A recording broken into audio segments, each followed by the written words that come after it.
저는 이제 이렇게 사역을 한 지 한 8년 정도 됐습니다. 그리고 앞으로 계속해서 이 사역을 할 예정입니다. 특히 이제 금년 들어서도 작년에는 저희 만하우스가 지역에 처음부터는 아닌데 굉장히 그 코로나 바이러스가 창궐했습니다. 그래서 작년 12월, 1월, 2월 사이에 엄청나게 창궐해서 한 70% 인구가 한 200만 더 되는데 70%가 감염됐다 정도로 병원도 다 마비되고 병원마다 특히 이제 그 산소 호흡을 해야 되는데요. 산소 그 통 있잖아요. 그 쇳덩어리로 된 거. 그게 부족해가지고 그 환자들한테 딴 데 가서 산소를 좀 사오라고 환자들한테 하는 정도로 일이 벌어졌고요.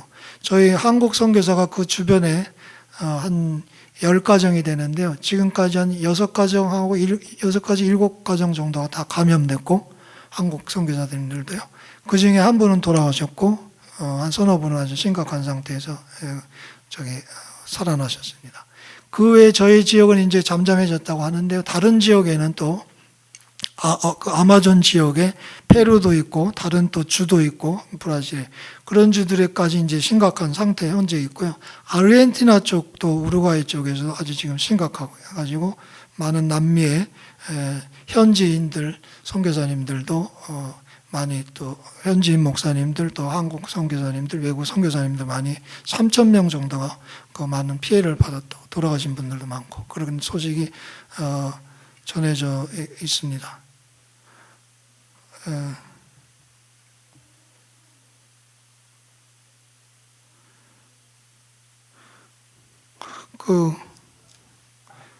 지금부터 이제 하나님 말씀을 함께 보도록 하시겠습니다.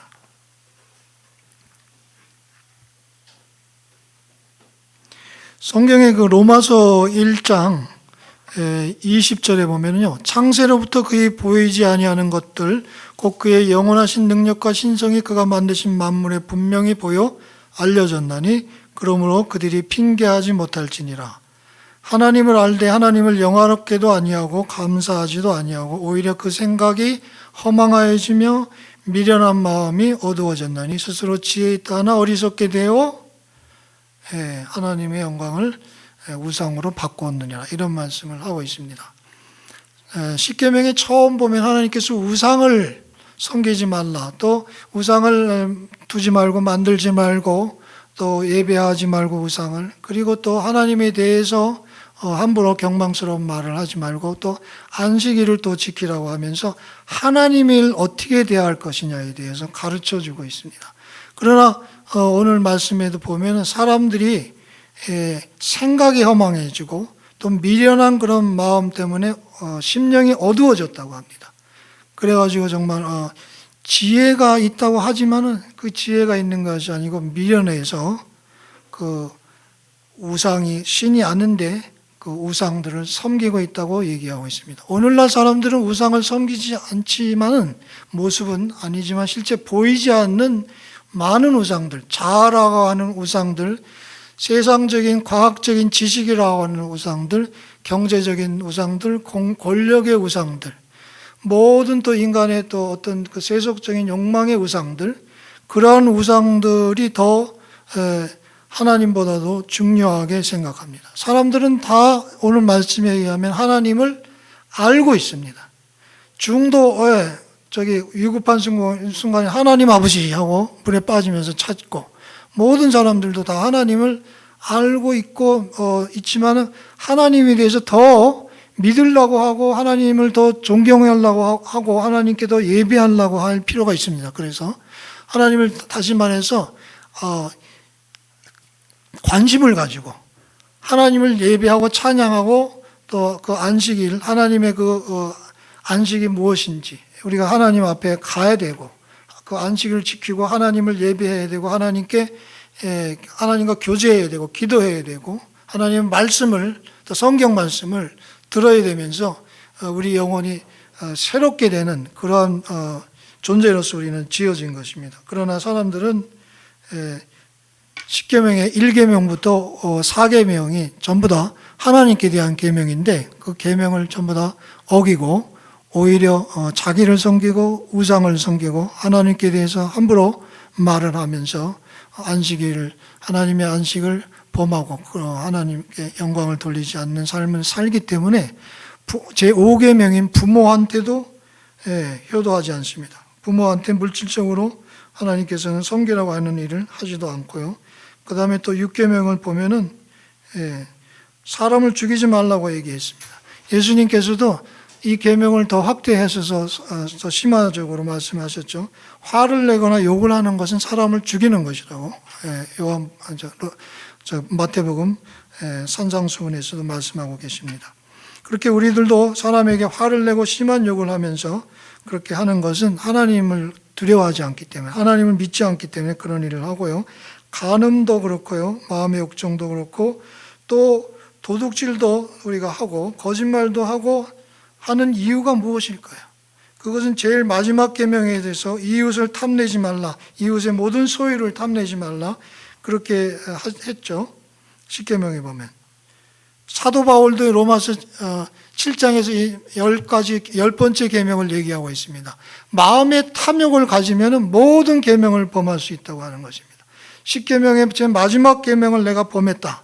다른 계명을 그러면 내가 안 범하느냐? 그게 아니라고 하는 것입니다. 마음에 탐내지 말라고 하는 10계명을 범하는 우리들은 그 탐욕 때문에 거짓 증언도 하고요, 도둑질도 하고요, 간음도 하고요, 사람도 죽이고요, 어머니 아버지도 섬기지 않고요, 안식일도 지키지 않고 우상을 만들고 하나님께 함부로 만들고 하나님을 섬기지 않는 일을 하는 이유가 무엇일까요? 그것은 우리가 탐욕을 내기 때문에 그렇습니다. 마지막 계명. 그래서 그 사실을 잘 알고 있는 사도 바울은 로마서 7장에서 자신이 마지막 계명인 이 탐욕을 내지 말라는 계명을 보면서 자기는 정말 죄인인 것을 깨달았다고 고백을 하고 있습니다. 그 계명을 통해서 모든 계명들을 잘 다 범했던 자기 자신을 발견했기 때문입니다. 이렇게 하나님의 말씀은 특별히 구약 성경의 말씀은 우리에게 죄를 깨닫게 하는 그런 역할을 해서 우리가 예수 그리스도만을 믿게, 예수 그리스도를 믿을 수 있도록 그 길로 안내하고 있다고 하는 것입니다. 그런 의미에서 구약 성경은 얼마나 우리에게 좋은 역할을 하고 있다고 사도 바울은 특히 강조하고 있습니다.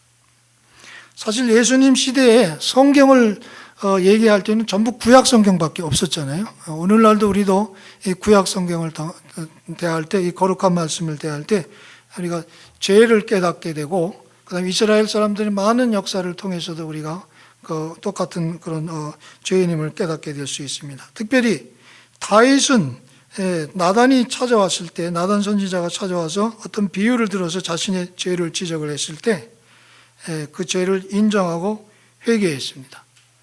그렇게 그 죄를 고백하고 회개하면서 자기가 남은 그 세월 동안에 여러 가지 집안의 어려운 일을 당하는 것을 묵묵히 잘 참고 견디는 모습을 볼 수 있습니다. 다윗은 자기가 죄를 지은 것 때문에 무너진 적이 없습니다. 그것 때문에 완전히 자기가 타락하고 포기하지 않았습니다. 하나님께서 자기를 용서해 줬고 자기에게 앞으로 더욱더 큰 은혜를 주신다고 하는 것을 믿고 강구하는 그런 삶을 살았습니다. 그 이후로 다윗은 성공적으로 후계자를 선정을 해서 자기의 그 모든 그 사명을 다 마치고 죽는 그런 과정을 밟게 됩니다. 이렇게 다윗도 그렇고요, 또 사도 바울도 그렇고요. 사도 바울도 로마서 7장을 통해서 자기가 탐욕의 죄가 있다고 하는 것을 깨달았지만 그런 죄 때문에 자기가 무너지지 않았습니다. 오히려 주님을 찬송하리로다 이렇게 얘기하고 있습니다. 내 육신으로는 죄를 원하지만 내 속사람으로는 하나님의 법을 즐거워한다. 이 사망의 몸에서 누가 나를 건져낼까? 주 예수 그리스도께 감사할다. 이런 식으로 찬양하고 있다고 하는 것입니다. 우리의 그 어떤 죄는 다 예수 그리스도를 통해서 용서가 된다고 하는 그 사실에 대한 믿음이 있었다고 하는 것입니다. 예수님은 참으로 우리 죄인을 구원하기 위해서 모든 계명을 다 어긴 우리 죄인들을 구원하기 위해서 영원히 수고를 했다고 합니다.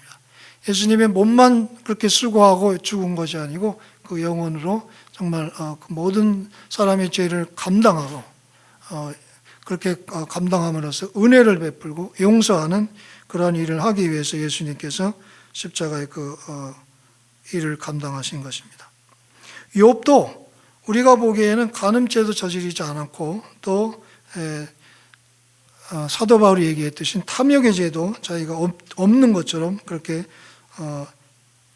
순수하고 정말 죄악이 없는 사람처럼 보이지만 많은 고난을 받으면서 결국은 하나님이 만나 주셨을 때 제일 처음에 한 얘기가 나는 나의 죄를 고백합니다. 내 입술을 막고 지금 고백합니다. 그래서 하나님께서는 그에게 대장부처럼 너 허리를 묶고 내가 너에게 말하는 대답에 질문하라고 하면서 그에게 여러 가지 그 말씀을 해주실 때 그는 하나님이 얼마나 자기가 생각했던 것보다 더 높으시고 의롭고 공의로우신지 하나님의 그 영광의 모습을 의로운 그 하나님의 의의 영광의 모습을 경험하면서 내가 죄인이다.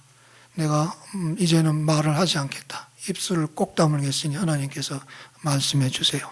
하면서 자신을 아주 낮추고 그렇게 회개하고 이제는 주님을 귀로만 들었사오나 이제는 내가 직접 보니 내가 회개합니다 하는 그런 고백을 할 정도로 우리 하나님의 존재는 너무나도 죄에 대해서 공의로우시고 또 죄에 대해서 사람은 사랑하지만 죄를 미워하시는 분이시기 때문에 우리 인간에 대해서 그 구속자 예수 그리스도를 꼭 보내주셔야만 하는 거였어요.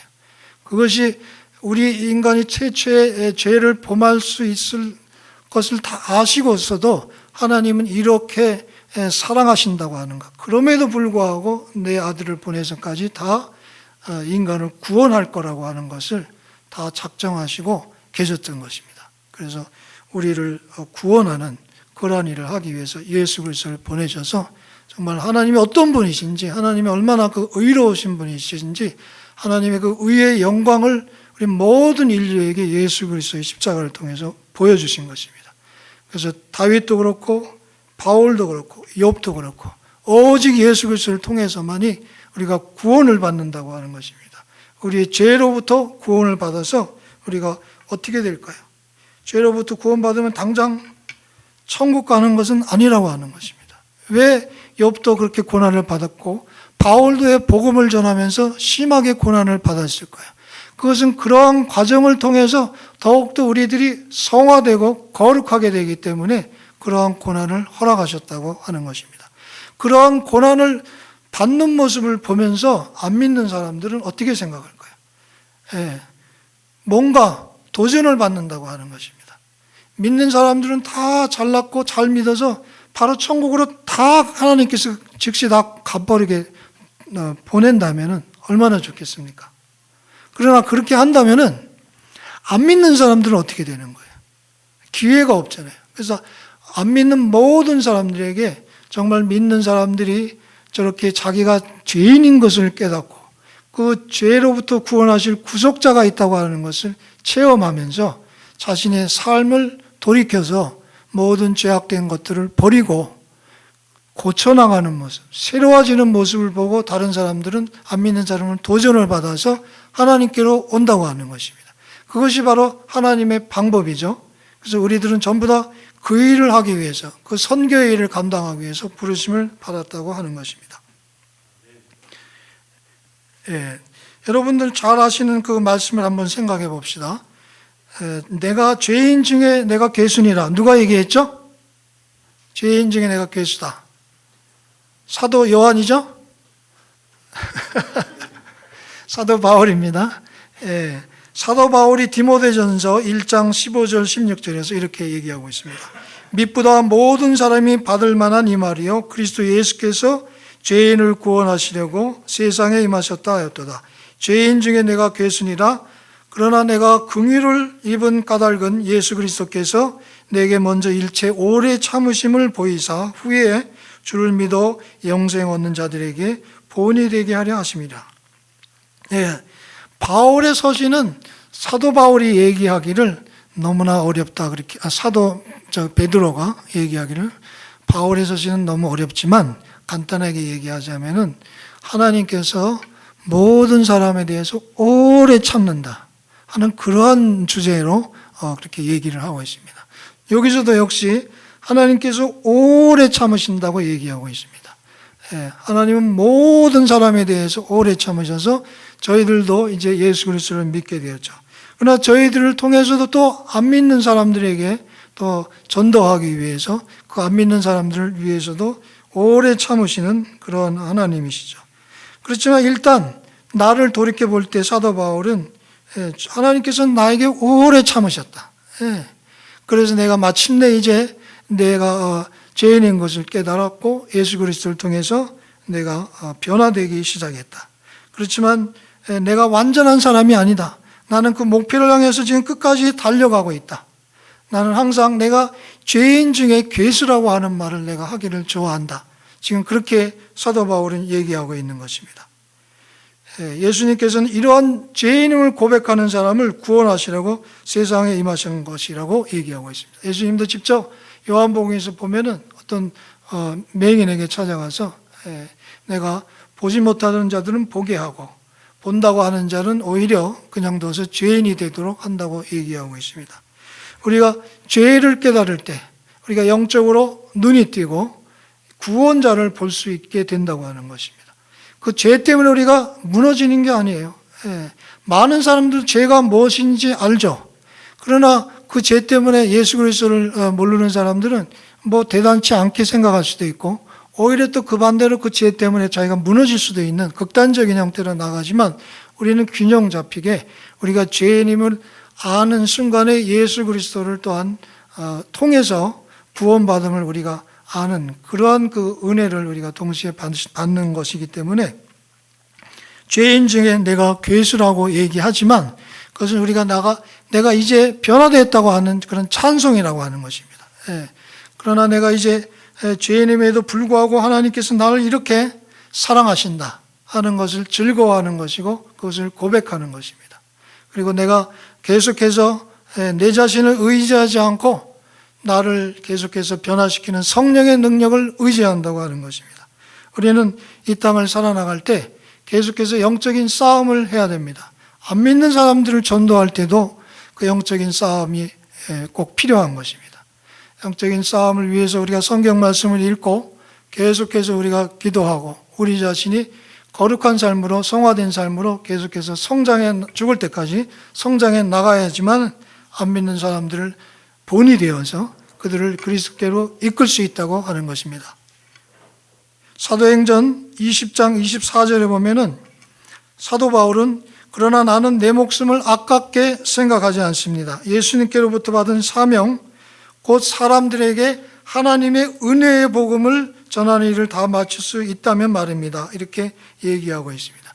하나님의 은혜의 복음을 다 마치기 위해서 은혜의 복음을 전파하기 위해서 사도 바울뿐만 아니고 초대교회 많은 사람들 또 많은 목사님들은 많은 또 성도님들은 많은 선교사들은 자신의 목숨을 아깝게 생각하지 않는 그러한 삶을 살아왔습니다. 그렇기 때문에 사도 바울은 많은 그런 박해를 다 견딘 것입니다.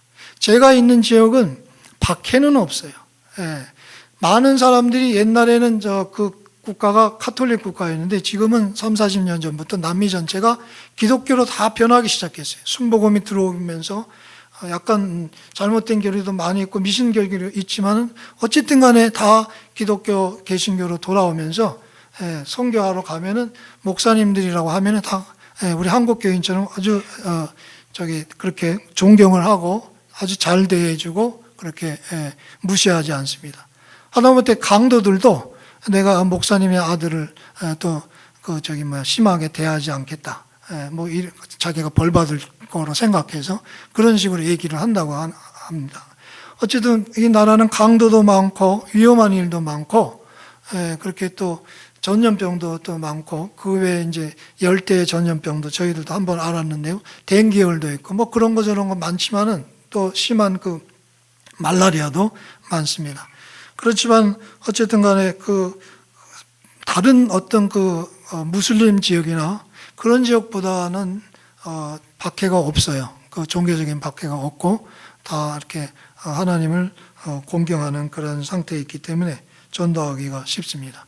그렇지만 그런 전도를 하는 데 있어서도 영적인 싸움은 계속되고, 그 중에 많은 또 마약하는 사람들도 있고, 또 술 중독자들도 있고, 또 하나님을 대적하는 사람들도 물론 있기 때문에 계속해서 우리가 그들을 위해서 전도하기 위해서는 많은 기도를 해야 되고, 그렇게 또 노력을 해야 되는 그러한 입장에 있습니다. 인디오들은 거의 다 미국 선교사들에 의해서 다 그 마을들이 옛날에 다 일단 복음을 받아들여서 자기네 부족 전체가, 어떤 부족은 전체가 다 기독교인인 그런 부족들도 있습니다. 물론 부족이라고 해봤자 뭐 몇천 명 안 되는 그런, 그거보다 인구가 더 적을 수도 있지만은 그런 식으로 다 믿지만은, 그러나 그 사람들도 역시 그 안에서 더 성장하지 못하고 더 발전하지 못하고 있는 실정에 대해서 다른 마을로 못 나가고, 브라질 사람들과 함께 어깨를 겨루어서 브라질 사회를 위해서 헌신하지 못하고 자기들끼리 여전히 옛날식으로 숨어 있고 또 떨어져 있고 위축되어 있고 그런 삶을 살고 있기 때문에 그 사람들을 더욱더 용기 있게 만들고 더 그리스도인으로서 확신을 주어서 브라질 사람들한테 가서 선교하고 다른 나라에 가서 선교할 수 있도록 노력하는 일도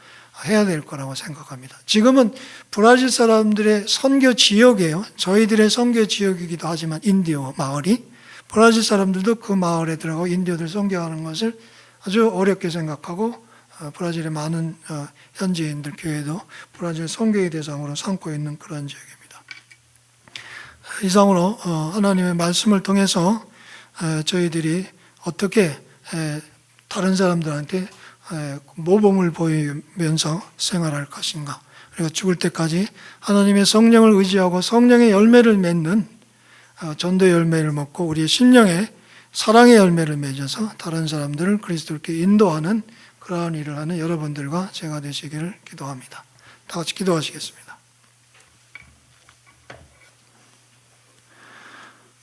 하나님 아버지 감사합니다. 이렇게 하나님의 좋은 교회, 꿈에 그린 우리 교회를 주님 방문해서 이렇게 하나님 말씀을 전하게 해주신 하나님 은혜에 감사드립니다. 하나님, 저희들 이 주변에 일대 많은 사람들, 또 저의 모든 가족들, 친구들 다 하나님께로 이끌 수 있는 저희들의 삶이 되기 위해서 하나님 이 시간 주님의 은혜를 간구하오니 주님이 이끌어 주셔서 하나님 복음을 전하는 일에 도움이 되도록 아버지 하나님 저희들에게 주님 더 큰 은혜를 날마다 베풀어 주실 줄로 믿습니다. 하나님의 사랑을 아버지 하나님의 저희가 경험하였사오니 이 하나님의 사랑을 모든 세상 사람들에게, 가까운 모든 사람들에게 전하면서 오늘도 살아가게 하여 주시고 내일도 살아가서 끝까지 하나님께 영광 돌리는 저희들 이 사람이 되게 해 주셔서 하나님의 영광의 이 복음을, 의의 복음을, 예수 그리스도의 아버지 하나님의 그 사랑과 은혜를, 하나님의 사랑과 은혜와 성령의 그 은총을 우리가 다 전파하며 살아가는 저희들의 삶이 되게 도와주시옵소서. 예수 그리스도 이름으로 기도드리옵나이다. 아멘.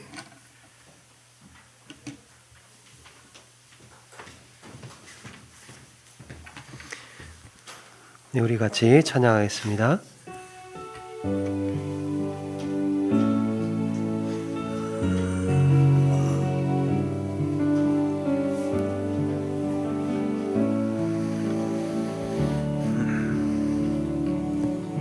오직 주의 사랑에 매여 내 영 기뻐 노래합니다.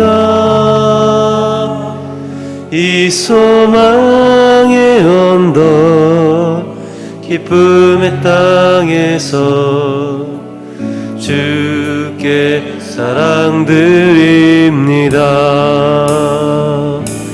오직 주의 임재 안에 갇혀 내 영 기뻐 찬양합니다.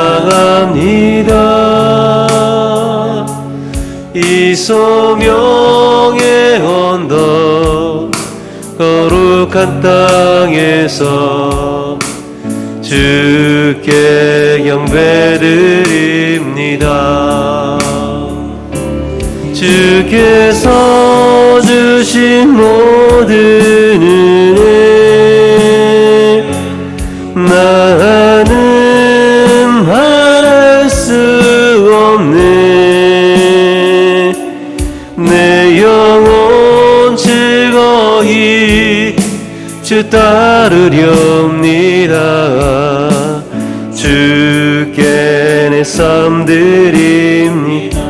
우리 한 번 더 고백하면서 준비한 예물 드리겠습니다. 내 사랑에 매여 내 영 기뻐 노래합니다. 이 소망의 언덕 기쁨의 땅에서 주께 사랑 드립니다. 오직 주의 임재 안에 갇혀 내 영 기뻐 찬양합니다. 이 소명의 언덕 거룩한 땅에서 주께 찬양 드립니다. 주께서 주신 모든 은혜 나는 알 수 없네. 내 영혼 즐거이 따르렵니다. 주께 영광 드립니다. 자, 기도하겠습니다.